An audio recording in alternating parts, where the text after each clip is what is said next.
I remember when I had a baby on my hip and a baby in my hand. And I remember running. And I remember running to the window to see if he had left. And I remember going back to my place and waiting for him to return. And he did 5 minutes later. And then I decided that that was the only opportunity, that if he left again or when he left again, that was my one opportunity to get a clean break. And I can tell you that it took courage. And before I could even really get the courage, I just had a little bit of faith, the mustard seed of faith, that my life could look different. That I didn't have to have that baby on my hip and that baby in my hand, and they didn't have to see me, or they didn't have to watch me. They didn't have to grow up in the physical, the mental, the emotional, the spiritual, the financial, dysfunctional household that I had created. See, it was a decision for me to get into the relationship. It was a decision for me that even when it turned physical and verbal and emotional, I still stayed. And yes, I was caught in a battered woman syndrome. But there came a time,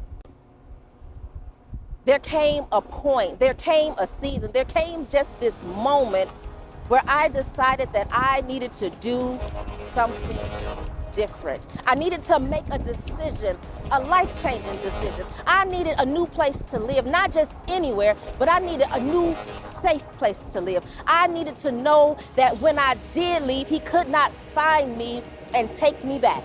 I needed to have the freedom. I needed to have a new life, and I was so desperate, and I was so tired, and I was so sad. And grief and shame were my best friend, and I went to bed with anxiety, and I woke up with depression, and I took those things to work with me, and I covered my face with makeup, and I came to downtown Chicago, and I served high-achieving professional women in the beauty industry.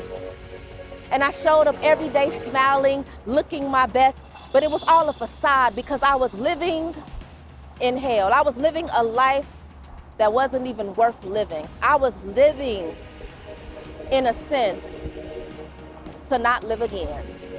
I was living in a sense to not live again. Sometimes I would say, I hope that this time he would just take me out because the pain was just too much to bear every morning physically.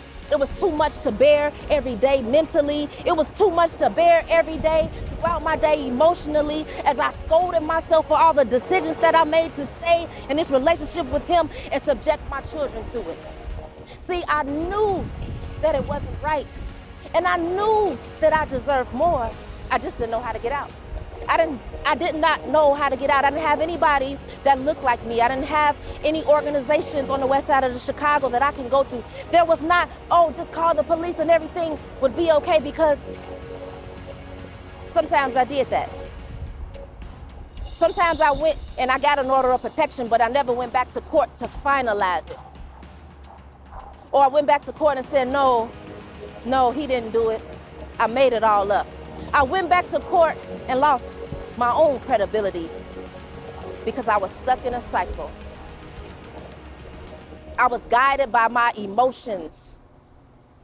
My patterns and behaviors became, I'm gonna do whatever I need to do so that I don't make him mad today, so that I can have a good night's rest, or so that I can actually fall asleep. And maybe if I don't make him mad, he won't say anything to bother me. He won't pick with me today. Maybe this will be a day of peace and he'll smile and he'll laugh and he will enjoy the dinner and the food. And maybe this will be a day that he picks up the baby and smiles and says, oh, I'm so happy to see her.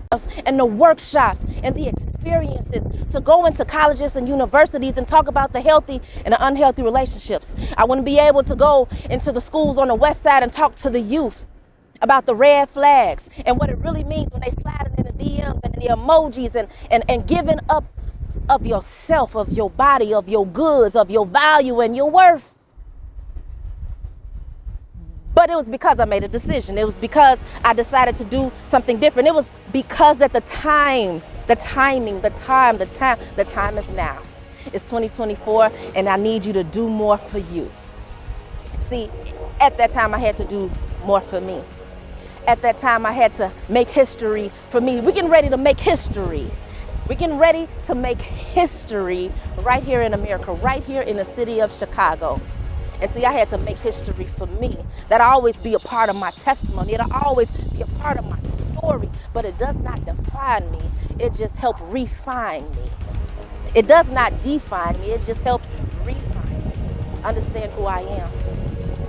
I know my value, my worth. I am assured of the woman in my mirror. And when I see that her heart is on fire, I make sure that I'm paying attention.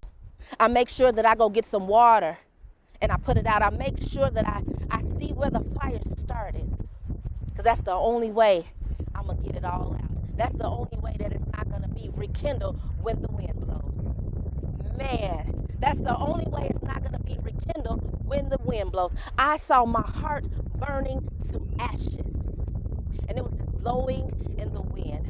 So that's why the despair was there. That's why the anguish was there, and the anger and the pain and the bitterness and the resentment. All of it was there every day, every night, every minute, every hour of the day. As long as I stayed for years in that relationship, I want you to understand that there are so many people living like this on a day-to-day basis, and we and you and I have the power and the control over our own decisions. So I want you to make the one decision that will change the direction of your life and then catapult you into your destiny. I want you to do it this year, because this is a history-making year.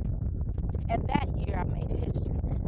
That day I made history. The day that I left is the day that I made history. I had the best night of my sleep in a shelter. And it was the right place for me, the right environment, where I can get healed, where I can get whole, where I can get some rest. If you can give anybody that's been in that situation, you can give them rest. You can take away your judgmental eyes and you can just give them a place of peace. You can encourage them with your words or just listening, because sometimes when you talk, it make it worse. But if you can just listen, because that is what is needed. If you could listen to the woman in your mirror, to the man in your mirror, and see the heart that is on fire and the ashes that are burning and just blowing in the wind, you can put the fire in your heart out. You can uproot the pain, the rejection.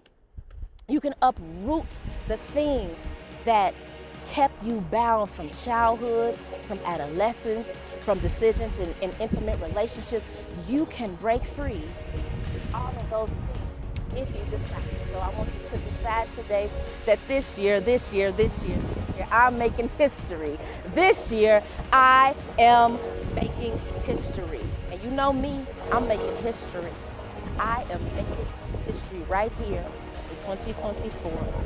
This is the year of the woman. This is the hour of us. So step into it.